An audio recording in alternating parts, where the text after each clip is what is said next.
Smart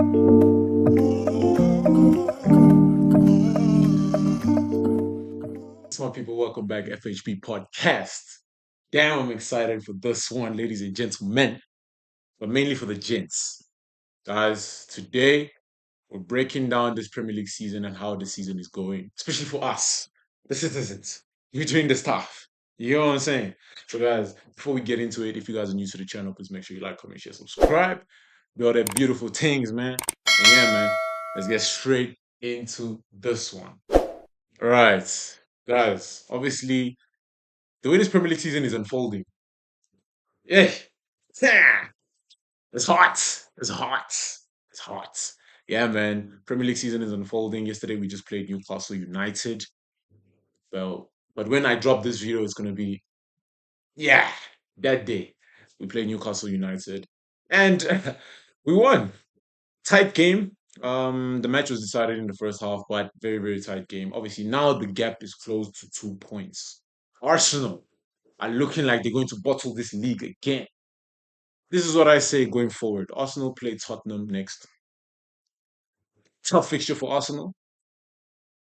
And I'm hoping Spurs can do something. I mean, seeing that they have a new manager, seeing that they're playing at the Tottenham Hotspur Stadium, seeing that Arsenal are losing momentum right now at the moment, I believe Spurs can do something to Arsenal. Take a point, at least. A point is enough. If they take a point, we close them down. Because our next two fixtures, I think we're playing, if not Leeds, if I'm not mistaken, but I know we're playing like teams in the lower half of the table. So genuinely, I know Arsenal flopped this season. That one is just it is what it is. It's done. Arsenal are bottling this league once again, the biggest bottlers. Because if we just look at and dissect the Arsenal team, we don't have any serial winners in that team. We don't have players that are experienced at this stage of the season. We don't have any players like that. I mean, you look at the likes of Rice. Rice is a European. He's a European champion. He won the Conference League with West Ham. He even has a title with West Ham, a significant title. You can't count Community Shield as a significant title in this modern age. A European title is significant. I mean, Chelsea won the Conference League last season. That is something. Do you get me? It's better than a Community Shield. So Rice is the only serial winner.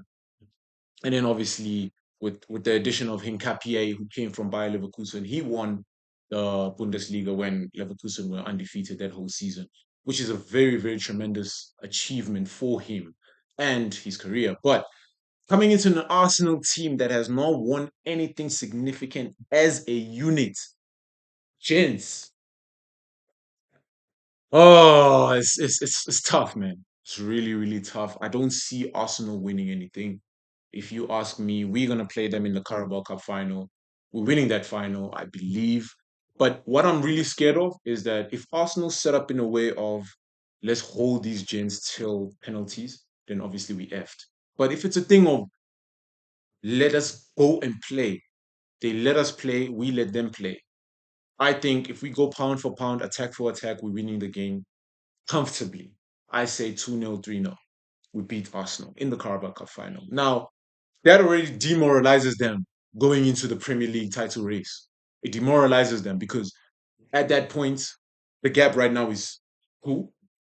And then with the draw, I know they're gonna draw or lose against Tottenham. That's gonna be another gap. And then if we win our game, our following game, we go top of the table on goal difference, or we go 1 point clear.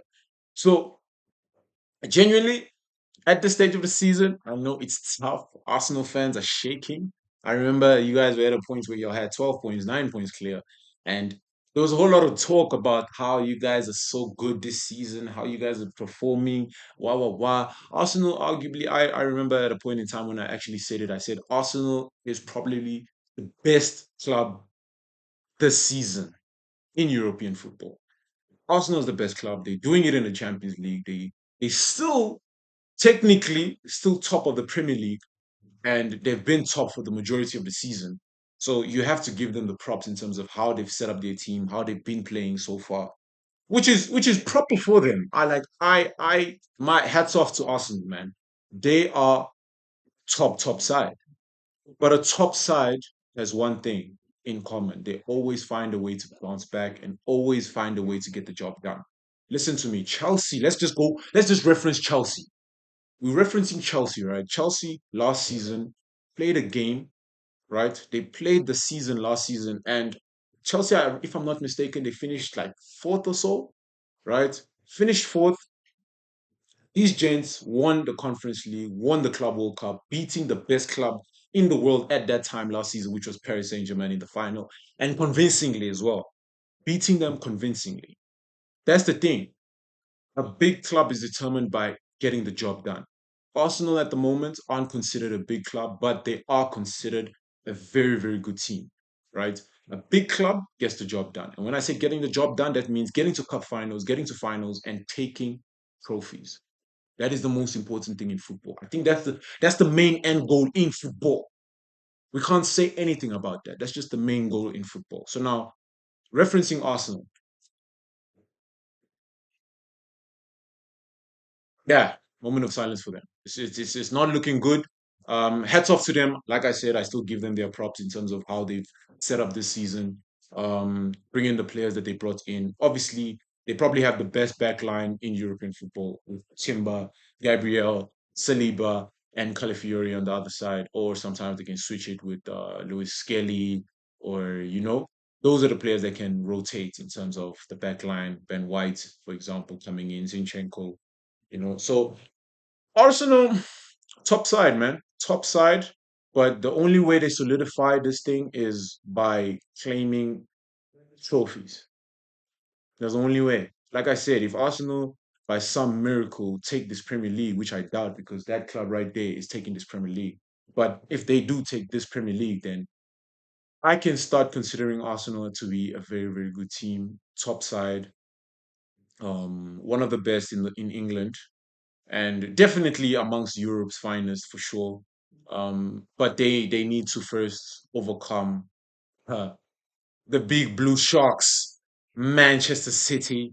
There's blood in the water, man, and there's a big blue shark that is following them, and that's Manchester City. So yeah, guys, this title race is going down to the wire. Genuinely, I know we come back, we winning this title, we winning the Premier League, we winning Carabao Cup, we winning the FA Cup. And in Europe, I'm not too sure for Manchester City. But I say we reach quarterfinals. Quarterfinals, then we get knocked out. But I'm really, really hopeful for us taking at least two domestic trophies this season.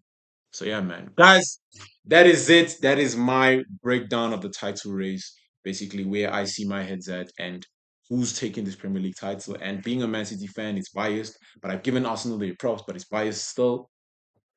City take this title. Arsenal, the biggest bottlers, yet again. Guys, if you guys are new to this channel, please make sure you guys like, comment, share, subscribe, do all the beautiful things. Follow FHB Podcast on Instagram, Mr. Stiff Chocolate. That's my IG handle. I'll put it right there. And yeah, man, take care. See you guys next week for more football breakdowns. Peace, boys.